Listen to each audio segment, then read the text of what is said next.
spend your nights with family, hopefully.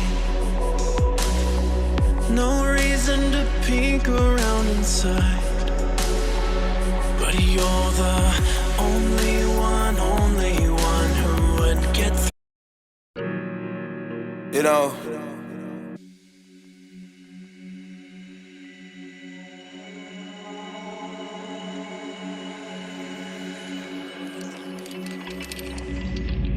this present moment hits me slowly, right in my face and deep inside.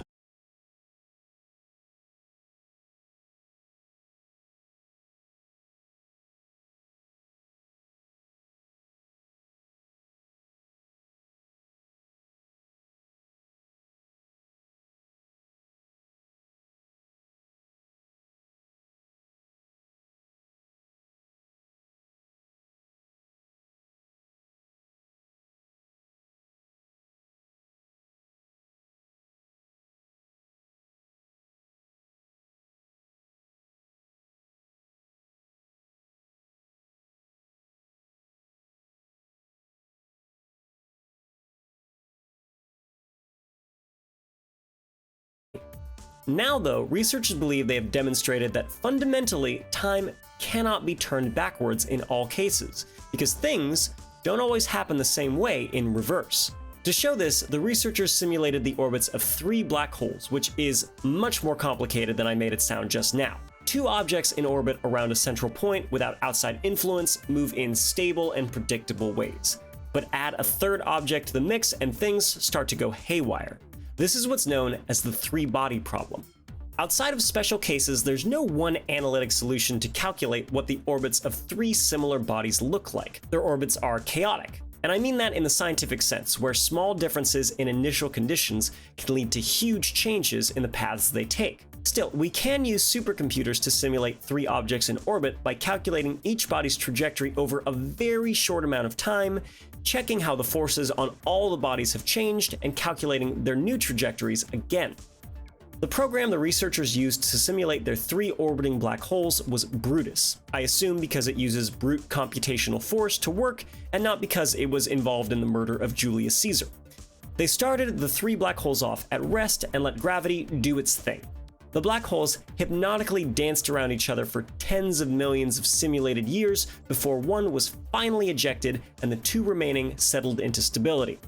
Then the researchers attempted the same thing, but in reverse. They took the ending conditions and just flipped the velocities, then ran it again.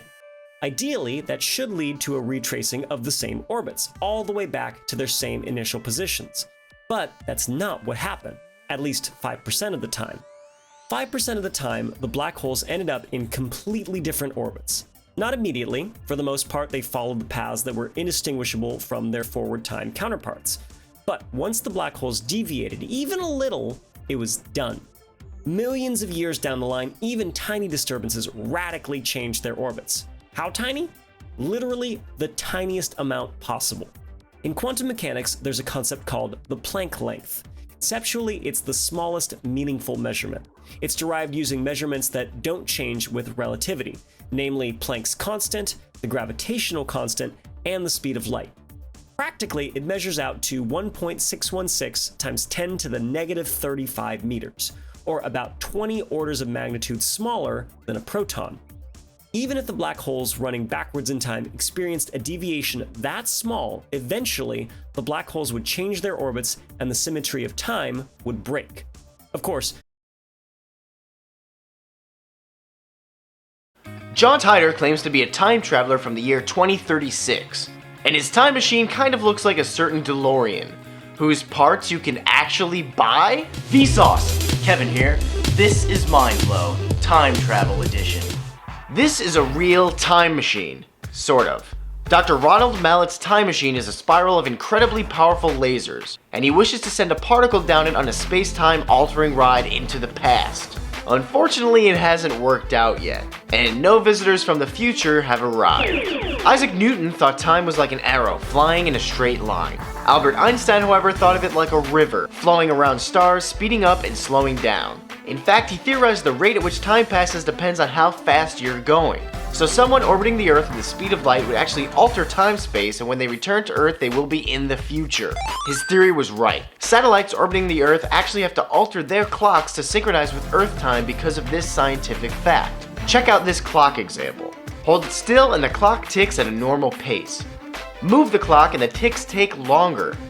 Therefore, if you were in a ship aboard the green orb, your space-time would be different from the time of the guy holding the clock.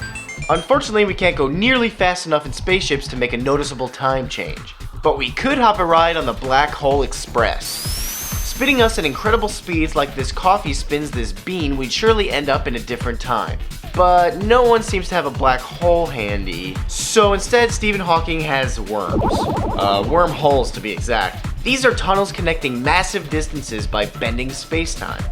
Like two holes on a piece of paper being folded together. Wormholes exist in a teeny tiny place called quantum foam, and we have no idea how to enlarge them enough for a human to pass through, let alone a TARDIS. The grandfather paradox arises when you travel into the past and kill your grandfather, thereby never being born and never being able to travel into the past to kill your grandfather. David Deutsch believes parallel universes exist, so you could go back in time to an alternate world without affecting the one you came from. In which case, you could go back and shoot a dinosaur in the face and your grandpa will be fine. Finally, to check out an iconic time-traveling show, watch the new season premiere of Doctor Who, Saturday, April 23rd at 9/8 Central on BBC America. It's the second one. But now I'm going to tell you why. Here are 5 dubious things about John Titor. Number 1, he claimed to be from the future. In January 2001, someone began posting in online forums under the name John Titor, claiming to be a time traveler from the year 2036. That was the first clue that he shouldn't have been taken seriously. And in fact, most people didn't, but a few did. Why? Because he was posting in a forum where he was all but guaranteed to find a receptive audience. The BBS forums hosted by Art Bell, original host of the legendary crackpot radio show Coast to Coast AM. That was the second clue. Titor was also linked to posts made in the forum of the Time Travel Institute in 2000 and to a series of faxes sent to Art Bell in 1998. So a time traveler from the future decides the best way to reach out to people in the past is to begin posting on boards run by conspiracy theorists and pseudoscience enthusiasts. Seems legit. But that's not the only reason to suspect that John Titor probably was not who he said he was. Number 2, he made predictions that didn't come true. Titor provided enough details in his posts to make his story superficially plausible, if you can get past the whole "I'm from the future" thing. For instance, he claimed his visit to the year 2000 was a brief stop on his way to 1975, where he had been ordered by the Army to retrieve an IBM 5100 computer in order to help resolve problems with Unix that were predicted to occur in the year 2038. Such a specific and relatively mundane mission. He wasn't sent back to change history, just to pick up a piece of equipment. But some of what he said about then upcoming events turned out to be just plain wrong. Titor claimed to have fought in the Second American Civil War in 2013. Must have missed that one. He also claimed that there was a worldwide nuclear war in 2015 that resulted in the deaths of 3 billion people. Again, I guess I wasn't paying attention. Oh, and Titor said that the Olympics were canceled after 2004. Granted, not as big of a deal as 2 major wars that never happened, but a swing and a miss nevertheless. Number 3, he violated the Temporal Prime Directive. Yeah, I know the Temporal Prime Directive is a Star Trek thing, but that doesn't mean it's not a good principle. Yet, John Titor seemed pretty cavalier about trying to influence the timeline. In his second fax to Bell from 1998, he explains that trying to change the timeline is frowned upon where he's from too, but he's breaking the rules because he's grown attached to people he met during his mission. But he also claims to be a member of the Army. So this is the guy the Army sent back to retrieve a vital piece of technology from the past? A guy who decides to disregard protocol because he made some friends? The military must have really lowered its standards after those 2 wars, because it's difficult for me to imagine the Army as we know it sending someone on an important and highly sensitive mission if they had even an inkling that they would start freely ignoring their orders as soon as they were in the field. I mean, sure, he's not a Terminator. The Army probably assumed he would slip up here and there, but I bet they never figured that he would be posting images and schematics of his time machine, for Christ's sake. Number 4, his existence was proven to be a hoax in 2009. John Titor stopped posting in April 2001, but interest in his story peaked a few years later, after his original posts had been widely shared and he'd been the subject of stories by some high-profile media outlets.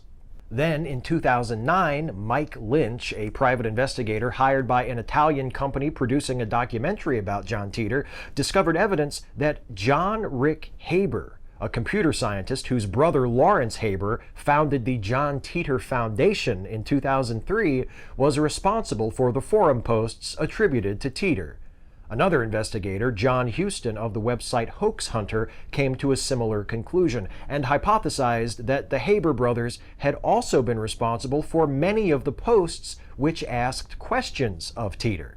Most of the remaining enthusiasm for the Titor story evaporated after that, but there are still a few diehards who insist that John Titor was real and he really was a visitor from the future. And a few of those folks have some pretty wacky other ideas too. For example, number 5, some people think he's Donald Trump. Yeah, so it's like this.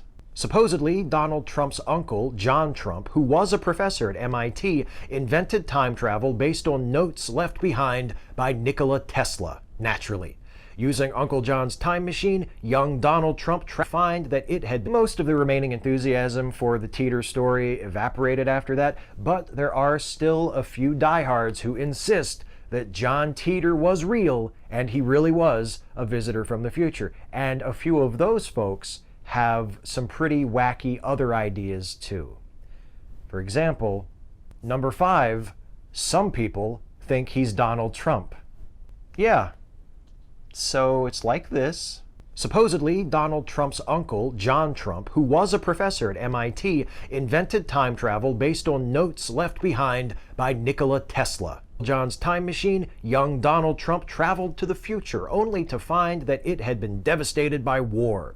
So, using the pseudonym John Titor, Trump traveled back to the late 90s and tried to warn everybody by contacting the host of Coast to Coast AM and posting some stuff on a BBS.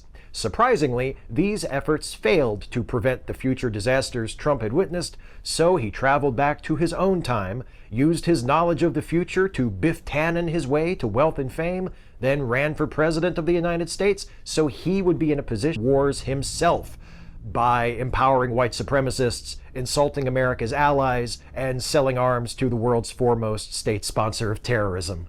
So you see where this is all going, right? Self-fulfilling prophecy.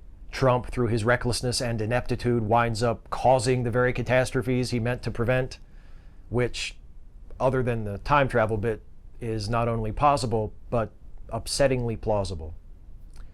Damn you, John Trump. Why couldn't you destroy that infernal time machine? The hardest part's picking only 5. Catch you next time, if there is one. His older self. Did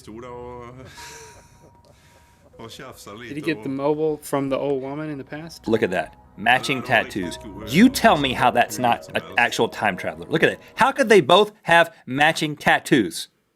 Well, that's a good retirement thing. Like, go into your tunnel and meet your future self who has the same tattoo and ask him, hey, buddy, you been saving for retirement?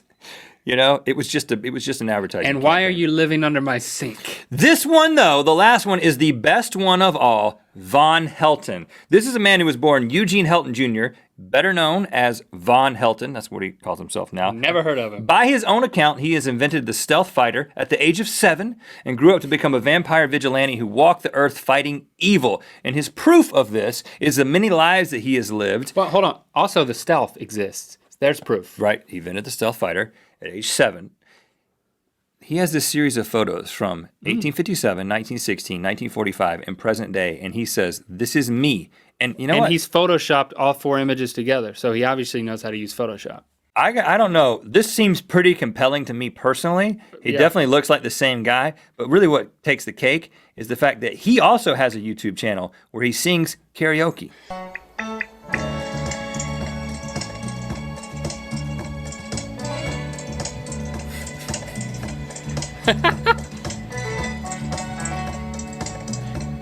This is my favorite thing. Clears his throat. Only a professional would do that. Only a time traveler. You'll never find, as long as you live, someone who loves you 416 tender views. like I 417, brother. Oh, goodness. do. You'll never find, Von Helton no matter where you doing some Lou Rawls. Okay, so as you Some can see, basketball in the background. I think this guy's obviously a real time traveler. No one can sing karaoke like that and not have and not gone be influenced places. by the actual past that he has traveled to. Right. Okay, Right. so what have we learned here? That it's pretty hard.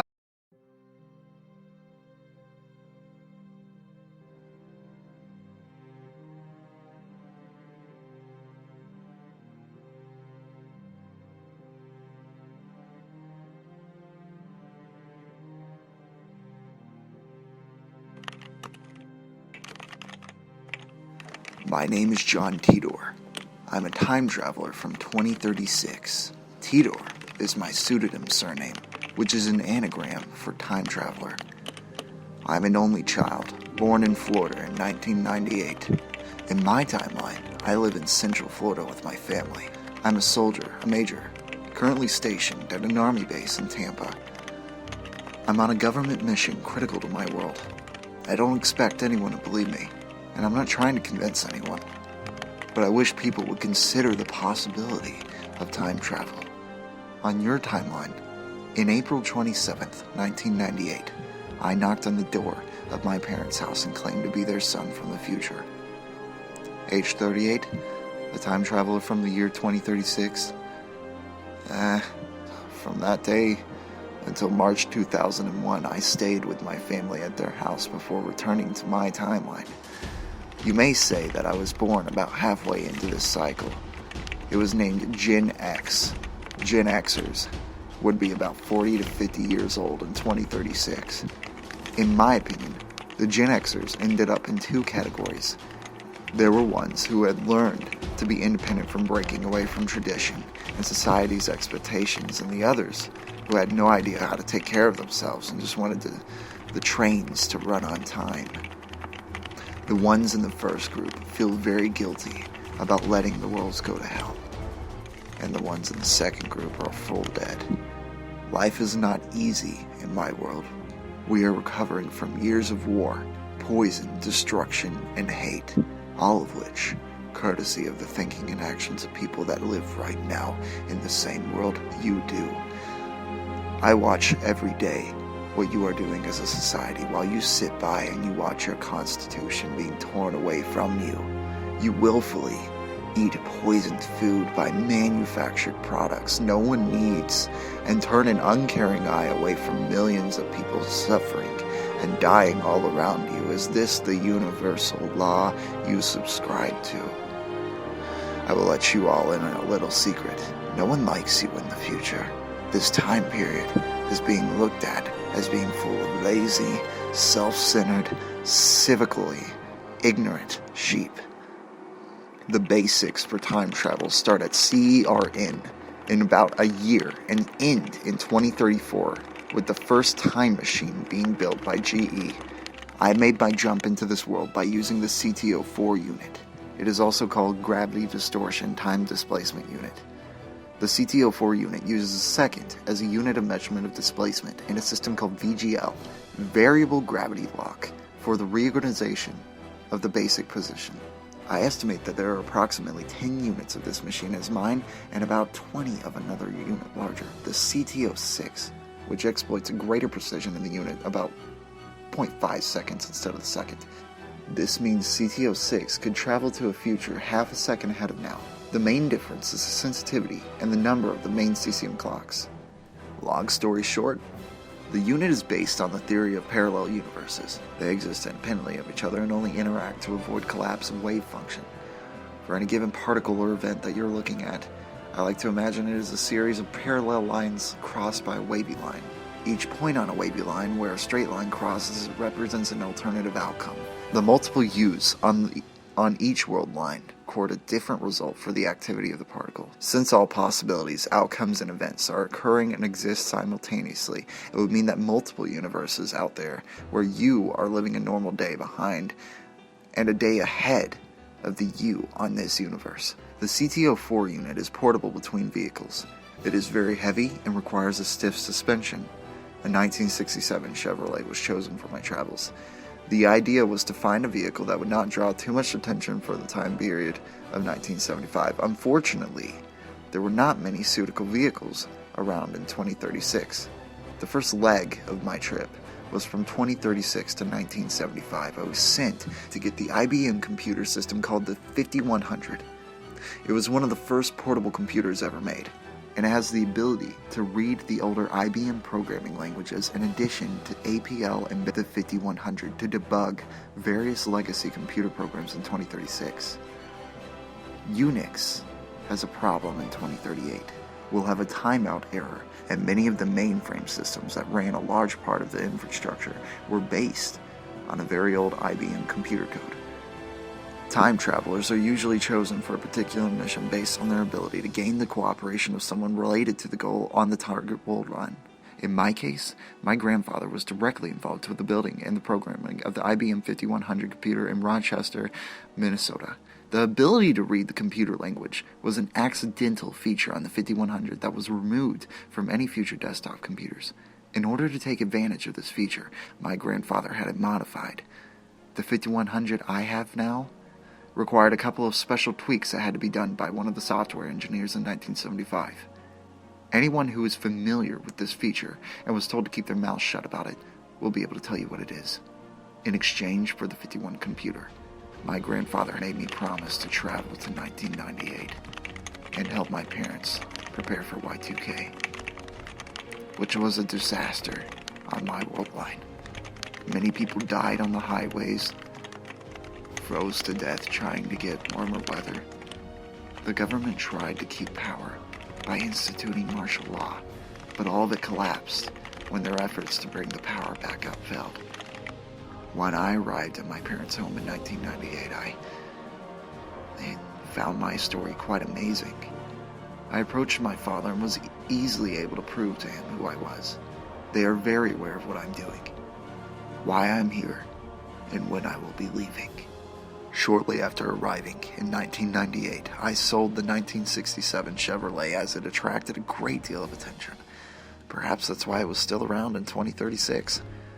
I bought a 1987 four-wheel drive, which has a strong suspension system to handle the weight of the CT04 distortion unit. Every time I changed vehicles, I had to do a readjustment of the time machine. It's a function of the VGL system. It works as a gravity sensor system. So a gravity baseline is taken and rechecked every time the unit is used. A new vehicle would alter the gravity signature. While staying at my parents', I began posting with my father's computer or using alternate names and internet routes. Time travelers do not like to reveal themselves, but I wanted to interact with the people of this timeline to understand and collect information to bring back to 2036. Right now, in my world line, time travel is used to get information or items that would be helpful in getting a post-World War III world back to a normal condition.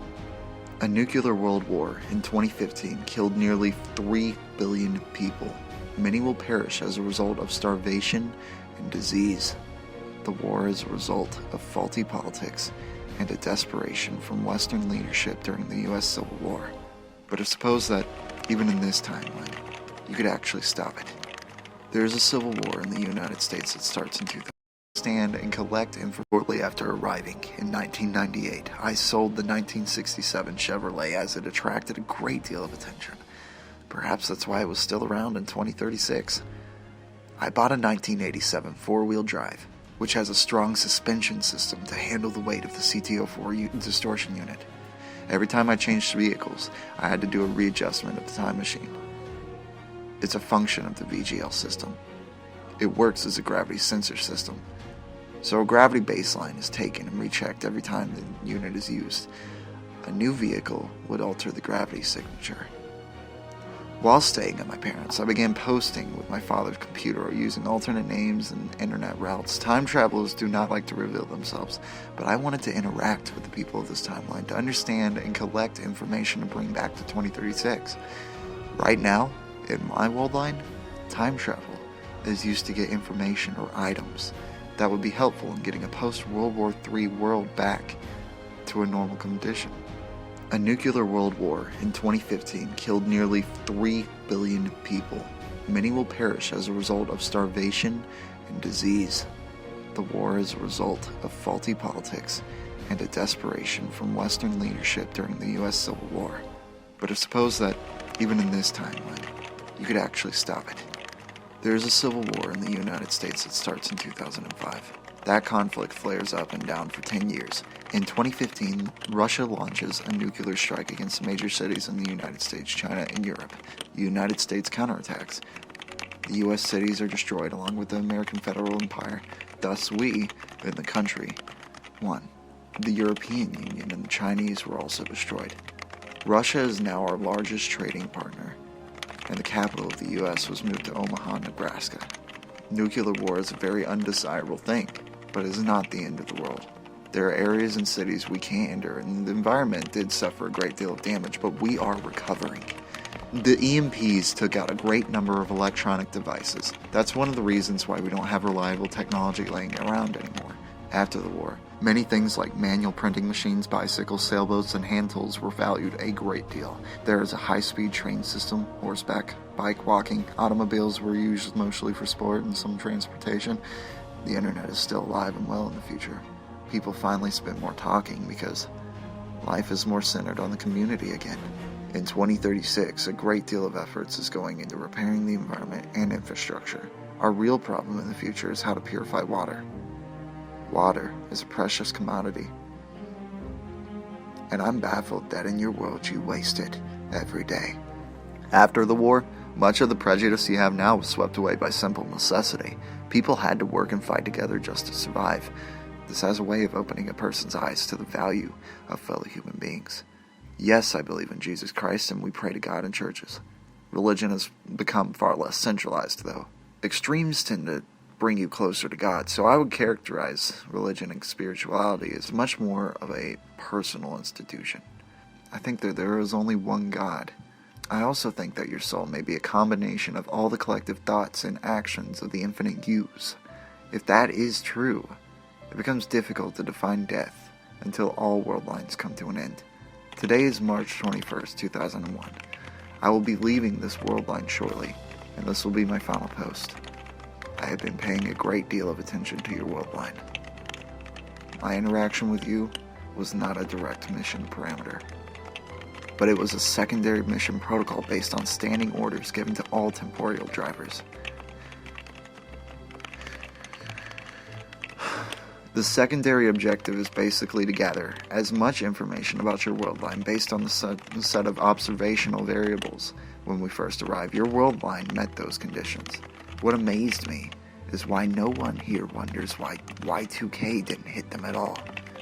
Have you ever considered that I might have already accidentally screwed up your world line? Bring a gas can with you when the car dies on the side of the road. Farewell, John.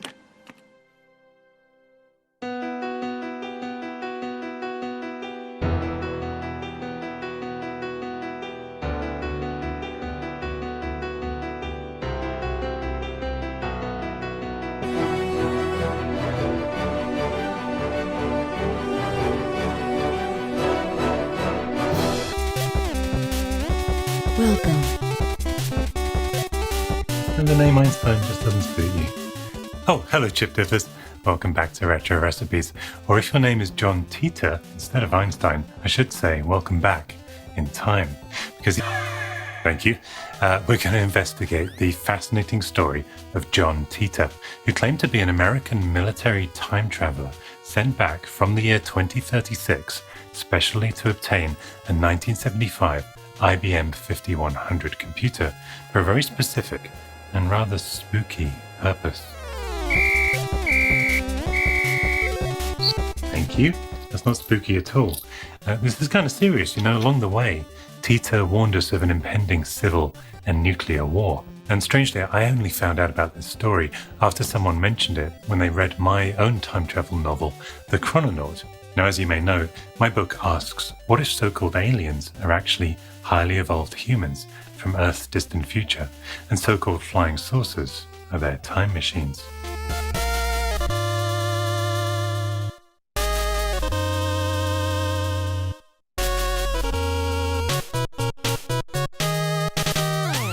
So I was pretty stunned to see parallels between Titor's story and my own, including the claim that in his time, they still don't know what UFOs are, but they think that they might be highly evolved humans from Earth's distant... Well, yeah, you get the idea. She can see my reflection in the Halloween computer. Or is she looking back in time? Well, either way, is John Titor's story about time travel just a story like mine? Or could there be something more real to it? After all, as Stephen Hawking said, if time travel was invented in the future, wouldn't we know about it by now? Wouldn't time travelers have come back to tell us? Well, let's just imagine for a minute that they actually have, and we didn't believe them. So just for fun, let's take Titor's story and its retro computing heart seriously, because there is one secret detail about the IBM 5100 that I don't think he could have known in the year 2000, unless he was a time traveler. So first, we really need to understand what the IBM 5100 was, or is, what will be. It's confusing. It was released in 1975 at a cost of just $19,500 and one of the first commercially available portable computers. The cost of the 5100 is reasonable.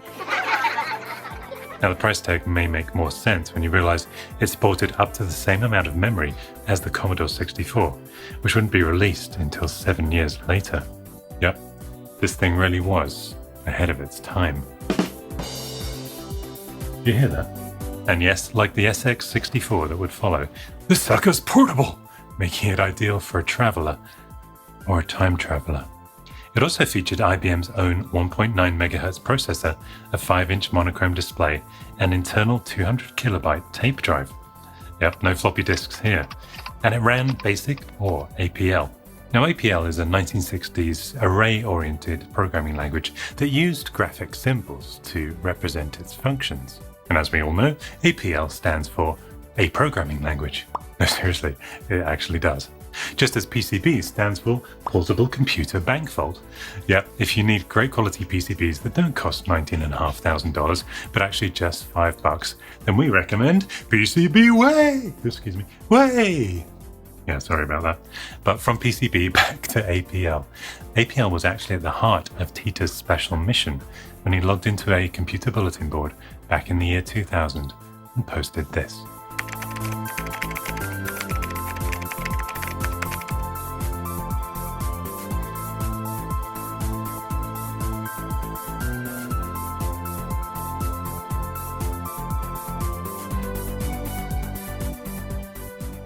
Now I know what you're thinking, pull the other one mate, it's got bells on it.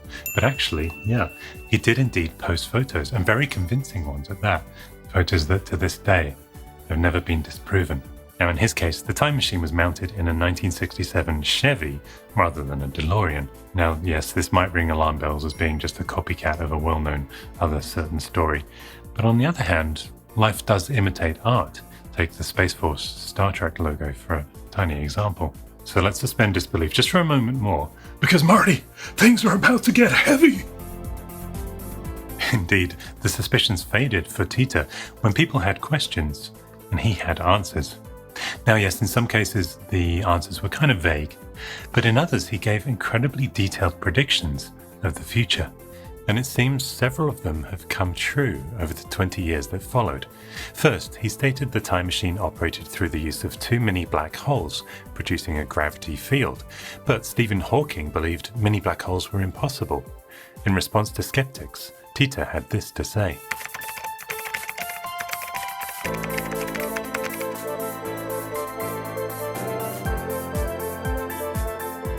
But 4 years later, Hawking sensationally retracted his theories on black holes. Next, Titor posed a seemingly strange question back in 2000. This didn't make much sense until perhaps the Columbia Space Shuttle disaster 4 years later, caused by a piece of the shuttle's heat insulation breaking off. And he also described Olympics being cancelled, albeit in 2004, and election voting being hacked. But of course, other predictions haven't materialized. There was no American Civil War. Well, no, actually, I mean, he said it would happen in 2004. Anyway, there's also been no nuclear war in 2015 with Russia, but he had an oddly believable reason for why none of that might come true.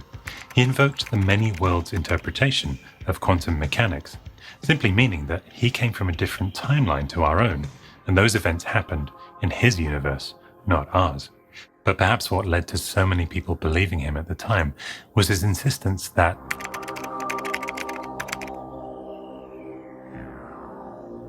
well, now I don't know what to believe. And you know, back in 2000, with the more limited beginnings of the internet and discussion forums on the web, I can kind of forgive people for becoming so absorbed in the story, with Titor achieving almost cult-like status.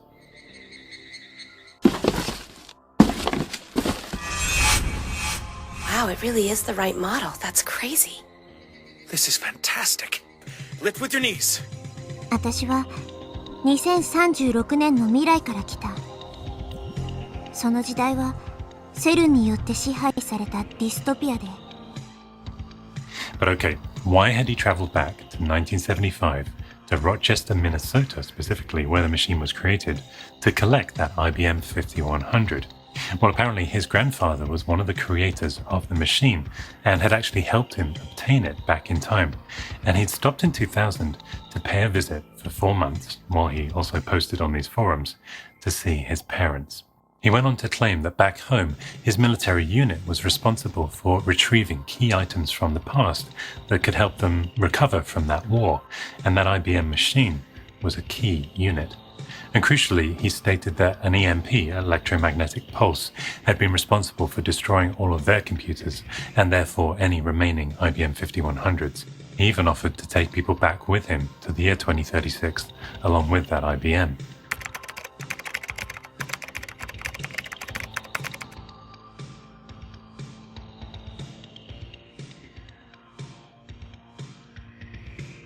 But the best part of the story is coming right up. See you in the future.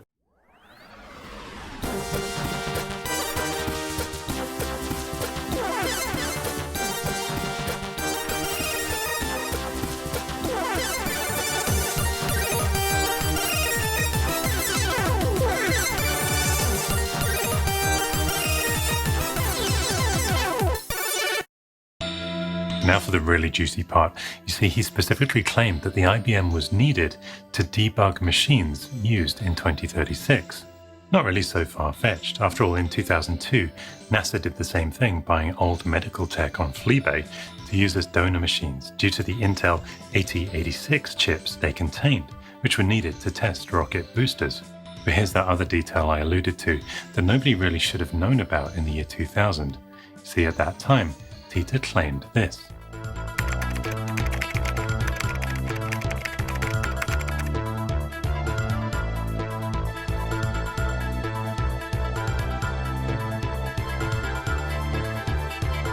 Now that isn't the part he couldn't have known.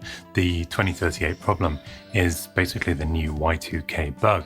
You see, at 3:14 UTC on the 19th of January 2038, which is 2.15 billion seconds after 1970, computers still using 32-bit systems won't be able to cope because they can't count higher than 2.15 billion. So they'll essentially suddenly think it's 1970, which could be a real problem for time-dependent systems, right? Right. And Titor crucially claimed that the 5100 had a special ability to read older languages.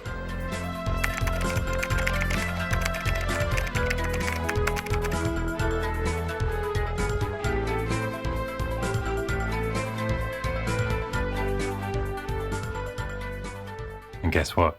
He was right. An engineer called Bob Dubk, who had worked on the 5100 back in the 70s, came forward and for the first time publicly confirmed this hidden feature. He went on to explain how the 5100 could actually emulate programs in older IBM mainframe languages via an IBM System 360 assembly emulator hidden inside it. That emulator gave programmers access to the functions of the huge 1960s mainframe computers, but in a portable form factor, perhaps very handy for a time traveler. And Titor inferred that it would allow you to drop into what he called legacy code and essentially scoop out information. Now, he never stated exactly why, but I could surmise from that because the 2038 problem revolves around the year 1970, that there's something in that 1975 code, because it can access older systems, 1970 for example, that they might have been able to use to solve the 2038 problem. Now apparently back in 1975, IBM kept the lid on the feature and told engineers not to talk about it. I reached out to IBM's media relations department and they too declined to comment for this very video. So how did Titor know stuff in 2000 that IBM refused to talk about in 1975 or today? Well, I can think of two explanations. First, he really was sent back by a military time travel unit because all of their 5100s were destroyed by that EMP weapon. Or he or someone close to him worked for IBM, knew about that legacy code that was hidden away by them, and Titor, or whatever his name is, used it to pull off one of the ultimate and first internet hoaxes. Hey babe, what are you doing? Trimming my bush. What are you actually doing? Cutting herbs. Oh, that's nice. Do you know I actually invented much more I can tell you of that story, as this was his final message in 2001.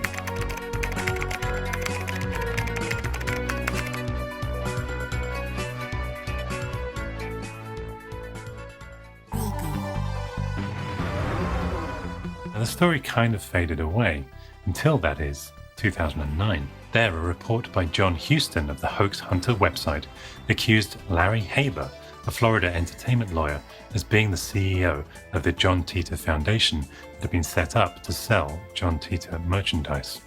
Suspicious. Lynch alleged that Larry and his brother Maury Haber were John Titor. And get this, he also alleged that Maury Haber, also referred to as John Rick Haber, was a computer scientist, so he might have known IBM's secret. So naturally, I immediately emailed Larry Haber and asked him all about it. This was his response.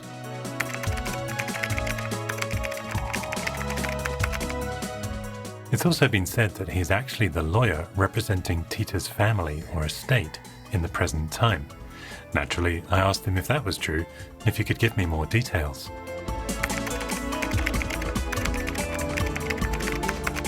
Now, call me stubborn, but I followed up again to ask if John Titor was real.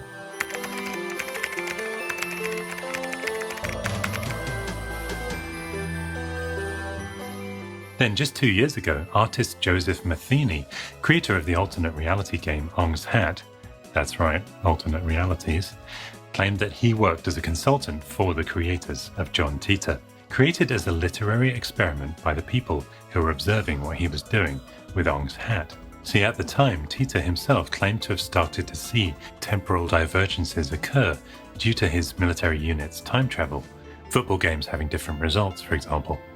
It makes me think of a certain sports almanac.